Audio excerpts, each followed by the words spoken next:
Namaste. It's such a joy to be with you all. Even though you're not in my room with me, I just have a camera, but I feel that you're beyond that camera, and I feel that I'm sharing with you, not with just a blank camera. But I would like to ask you today to consider something we all will have to face someday, the final exam.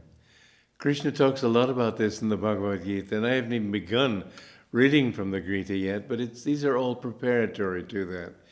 Krishna says that those who go leaving this body thinking of their ancestors, they go to the ancestors. Those who go thinking of the lower devatas, they go to them. Those who go thinking of the gods, they go to them. They go to Swarg, but it's not the final answer. Those who leave the body thinking of me, come to me. Your final exam is really the most important moment of your life. A friend of mine came near drowning when he was young. And as he was going down for the third time, somebody was able to reach out a branch to him, and he was able to grab it, and he was able to save his life. But as he was about to go down for the third time, he suddenly had a complete life recall, as people sometimes do. And he remembered his whole life, and he was very struck by the fact, first, that things that had seemed important to him, he realized weren't important at all. And things that had not seemed important, had even seemed trivial, were very crucial. So it would help you every night to do what you will have to do when you die, to review your life. And but do it now and try to think there is only one criterion that will determine your after state. It won't be how famous you've been. It won't be how much money you've earned. It won't be the position you've held. It won't be your worldly importance. It won't be the satisfaction of fulfilling this thing or that thing. It will always be determined in terms of dharma. Think back and see, was there anybody to whom you've been unkind? Try to correct that. Send blessings to that person. You can't change the fact that you were unkind, but you can try to change your own karma in that. Give blessing. I remember I had a dream once when I was young, and I had a very close friend, but because of my complete affection for him as a friend, he took advantage of me. And I lived that life, and I remembered in that dream becoming more and more bitter that this friend of mine was taking advantage of our friendship. And as I was approaching death, I thought, well, if I die with this bitterness, I will be born in a position where I would be able to treat him like that. Then he'll be bitter, and he'll be born in a position where he can treat me again like that. And it'll go back and forth like waves on a pond, gradually decreasing in size until they stop. I said, why waste all that time? I forgive him now. And I woke up at that moment, I felt so free. Well, this is what you can do. It's your karma. His karma is his to worry about. But you have to think about your karma. And your karma is to forgive. So think back over your life, the people that you've hurt, the people you've behaved unjustly to, and try to correct it in some way. If you've been dishonest, then be super honest to somebody. Try to correct it by being generous to somebody.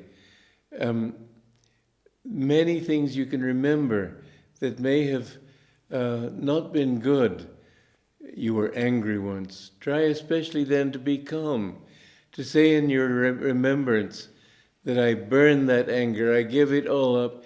The answer to anger comes from frustrated desire. So the opposite to that is to give up that desire.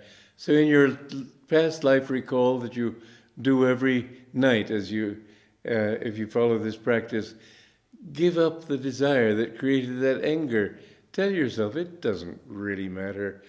There was a woman, I never knew her, but a friend of mine knew her, and he told me about it. She was not a disciple so much as a student of Yogananda's.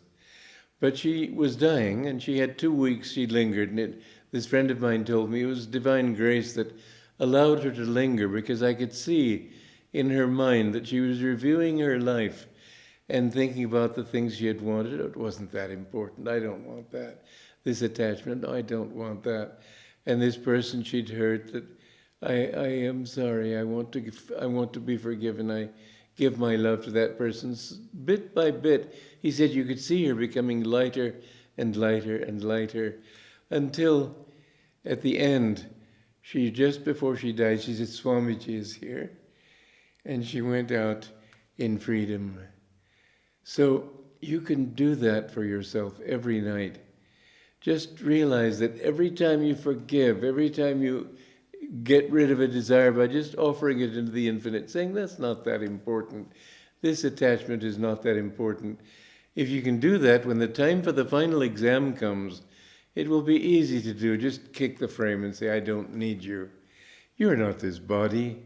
You are the soul. And when you leave your body, you don't leave everything. You leave nothing. You leave an overcoat, as it says in the Gita, an outer garment. But you yourself remain the same. You can't die. It's impossible for you to die. People who commit suicide are doing this the greatest folly, because they're trying something completely impossible. You are a part of God. How can you kill God? You can't. And so you will go on in this world or the other world. If you're really bound to this world, even after you leave your physical body, you'll be roaming about like a ghost. There's some people, after they die, they don't even know that they're dead. But they have to wake up to. There's one story of a man who has this power to see people after they die, and he saw some ghost clinging to a rock in the ocean. The rock was buried in water many times with the tides. Still, he didn't know he didn't have a physical body. He was clinging to this rock. And when he was shown that he was dead, then he was able to release it and go. Tell yourself even now, I'm not this body. I don't live in this world. Remember, it's all really a dream. But the more you can live like that, the more actually you find yourself free at all times. And you know, it's a very interesting thing. This is another reason for the importance of Krishna's teaching when he said, Nishkam karma, action without the desire for fruits of action. When you can act in that way, you can act much more effectively. The person who's afraid of what he's doing, afraid I might fail, what will people think, will I lose my money by investing in this project? All those kinds of fears paralyze you.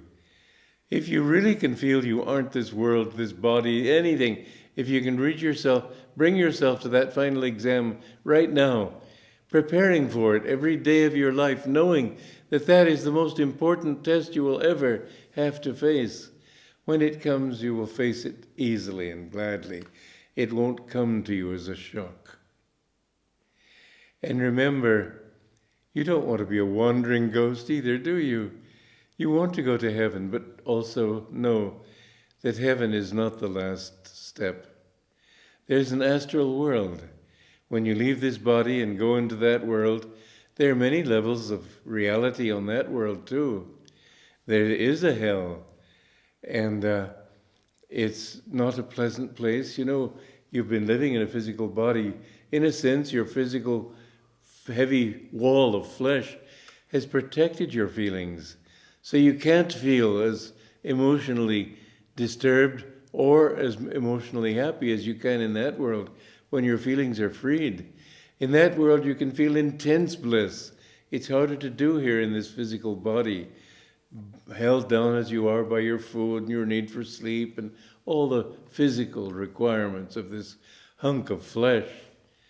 Once you're out of it, you can, if you've been living a wrong existence, you'll be really feeling hell then.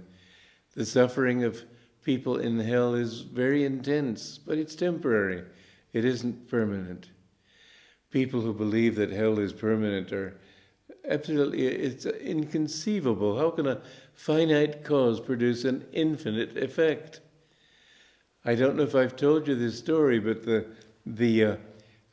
of a young man born into a slum, joining a gang out of self-defense, getting involved at the age of 18 in a gang war, killing somebody and then getting killed himself. Well, he goes to hell, of course, I suppose. But think of him after 2 billion years and somebody says, well, what are you down here for? Well, gee, I don't quite remember. You can't even remember what you did. It's absurd to think that you can be in hell. But there was a very interesting article I saw, and I think this may be why Tibet fell to the Chinese. They have wonderful saints, wonderful karma, but they also have practiced a lot of black magic. And there was an American during the Second World War who found himself in Tibet and met a black magician and was intrigued. So he got this black magician to take him to a seance. And the black magician said, wear this cowl and don't let anybody see your face. And just go along with everything or you'll be killed. So he went there and he joined this circle. And there was a lead black magician sitting on a rock, and he took a human thigh bone and blew into it like a trumpet. And then this thing began, and they began swaying back and forth, Yamantaka, Yamantaka, Yamantaka. And gradually, as they all united their minds in this, it developed such a power that certain demons began to materialize in that circle. And it was a horrible experience to observe these demons, because you could see what they represented, greed and lust and anger, and they were gross, gross expressions of those feelings. And you could see that they felt them much more than they ever felt them on the earth.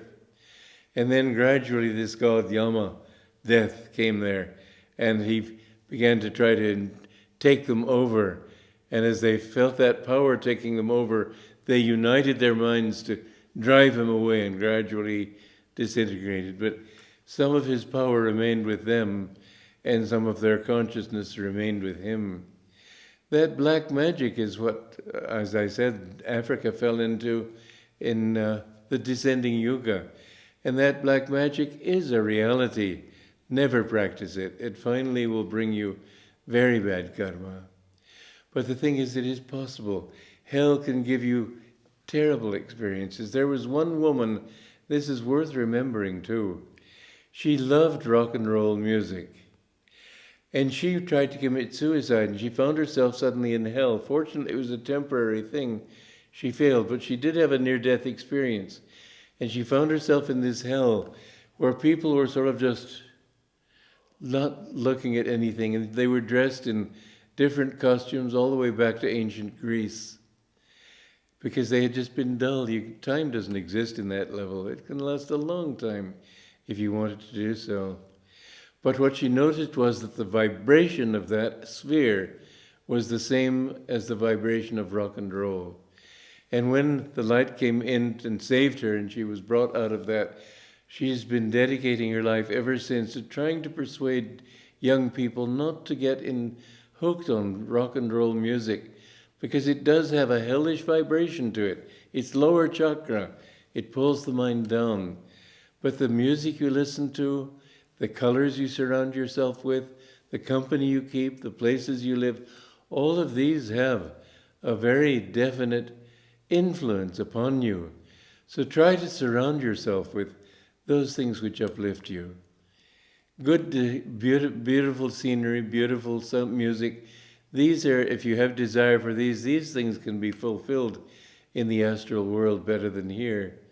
So it's a good thing to try to work for the higher astral world. But remember, once you go to the astral world, you can't stay there. There's a story of a saint who, Durvasha used to be called the angry one. And he tested this saint, and the saint was very giving and loving and wasn't touched by him. And Durvasha said, you have passed my test. You deserve to go to the highest heaven. And an angel came in a chariot to take this saint to heaven. Of course, that's a symbol, because you don't go in your physical body, although that story said that he went in his physical body. But the idea was that it was without breaking consciousness from this body to the next. You go out consciously. Anyway, this Devata came and offered to take him to heaven in his physical body.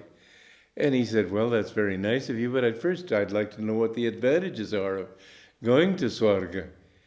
And the angel said, well, you're a very peculiar person, but since you've asked me, I have to tell you, you'll be able to mix with the gods.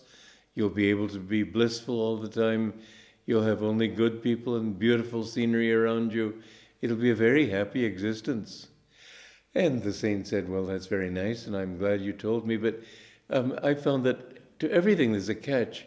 Is there a catch to this?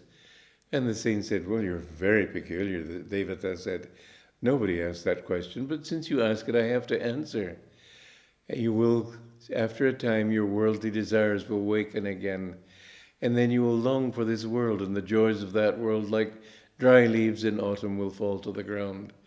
And you'll have to come back here when your good karma is expiated. And he said, well, thank you very much, but the disadvantages you've outlined seem to me so colossal. I can't imagine anybody in his right mind wanting to go to Swarga, to heaven. He said, isn't there anything else? And this Devata said, yes, there's a place, but I don't know that place. It's beyond where we live, the causal world. And there you don't have to come back. And he said, for that you have to live in this physical body. So the saint said, I prefer to stay here in that case. And he continued meditating, and at the end of his life he merged into God. So remember, heaven is not the answer. Karma kand will only take you to heaven. Good deeds will only take you to heaven. Sattvic qualities will only take you to heaven. But even if you live there for 1,000 years, in the end you have to come back. Seek God. That is the answer to all your craving, and it is the only answer. Joy to you.